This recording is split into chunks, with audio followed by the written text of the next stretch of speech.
Саламатсыздар ма, құрметті көрермендер, енді біз бүгінгі сабағымызды workbookпен жалғастырамыз. Food and drink. Exercise number 1. Бұл жерде не істеуіміз керек? Choose a word that doesn't match. Бұл жерде бізде сурет берілген, сол суретке қатысы жоқ, мүлдем қатысы жоқ сөздерді таңдап алады екенбізді жазамыз, иә? Мысалға, бірінші суретте бізде не берген? Сусын берген екен.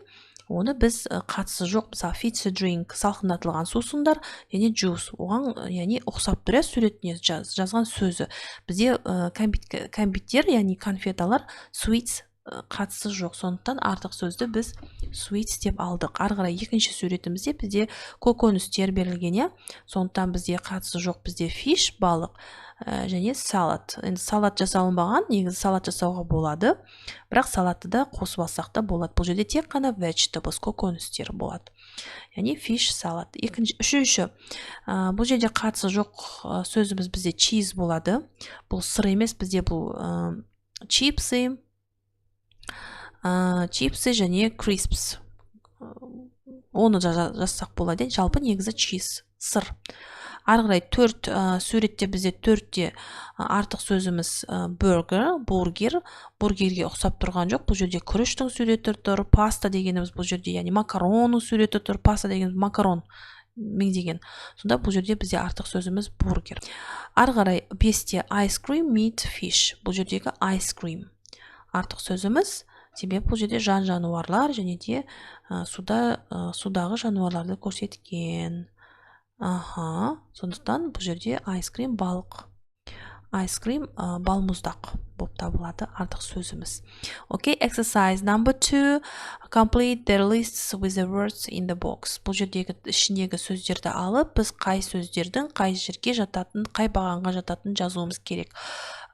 Яғни very healthy өте пайдалы, және not very healthy пайдалы емес. Соларды біз біріктіріп жазуымыз керек. Енді қараңыздар, мен жазғаным very healthy-ға apple, fish, beans, nuts, water, salad. Not very healthy-ға burger, chips, crisps, fizzy drinks, ice cream and sweets. Мінекей осылар жатады. Келесі кезекте біздегі кроссворд келіп тұр. Кроссвордта біз әрине мына жердегі жасырынғы сөздер берілген. Соларды аударып мына жерде табуымыз керек. Down дегеніміз тігінен, across деген көлденеңнен екен. Аударатын болсақ, it swims in the sea and you can eat it. Ол теңіздің ішінде жүзеді, және де оны сіз жей аласыз дейді. Әрине балық. A hot food, you eat it with a spoon. Сіз ыстық тағамды сіз қасықпен іше аласыз, яғни соп болады. Төртінші, this popular food comes from Italy. Ол тағам өте атақты, Италиядан келген атақты тағам. Яғни төртімізде паста болады. It's yellow and comes from milk.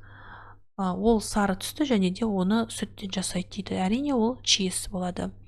Across көлденеңнен енді you make them from potatoes. Сіз оны картоптан жасайтын тағамыз болып табылады. Ол не дейді? Chips болып табылады. Bread with meat, cheese or salad in it. Нанды, бұл жерде 5, иә? Нанның ішіне жаңағы етті, сырды және салатты араластырып салат дейді. Ол қандай тағам? Әрине sandwiches.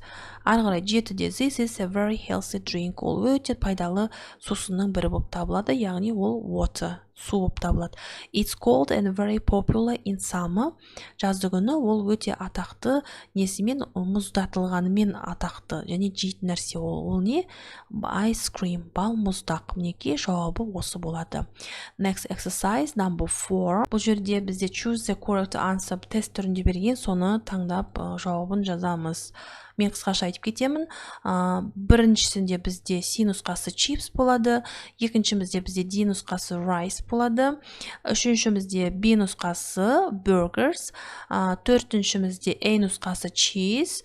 5-те бізде C нұсқасы fizzy drink. And the last one, the 6, will be A, water. Окей. Next exercise number 5. This exercise, you should write a word group for fruit or vegetables and put in 10 or more words. This round. Бұл жерде біз не істеуіміз керек? Fruit немесе vegetables'ты жазып, екеуінің біреуін жазғаннан кейін соған қатысты сөздерді айналасына толтырып шығуымыз керек. Мен таңдағаным fruit. Fruits, яғни оған не кіреді? 10 сөз екен. Бұл жерде астында, үстінде 5, астында 5. Apple, banana, orange, pear, apricot, peach, lemon, watermelon, and kiwi, and grapes. Мінекей осы сөздерді жазып толтырсақ болады. Ал құрметті көрермендер, мен сабағым осымен аяқталды. Міндетті түрде мені арнама жазылып қоюды ұмытпаңыздар. Келесі сабақты бірге орындаймыз. Келесі көріскенше сау болыңыздар.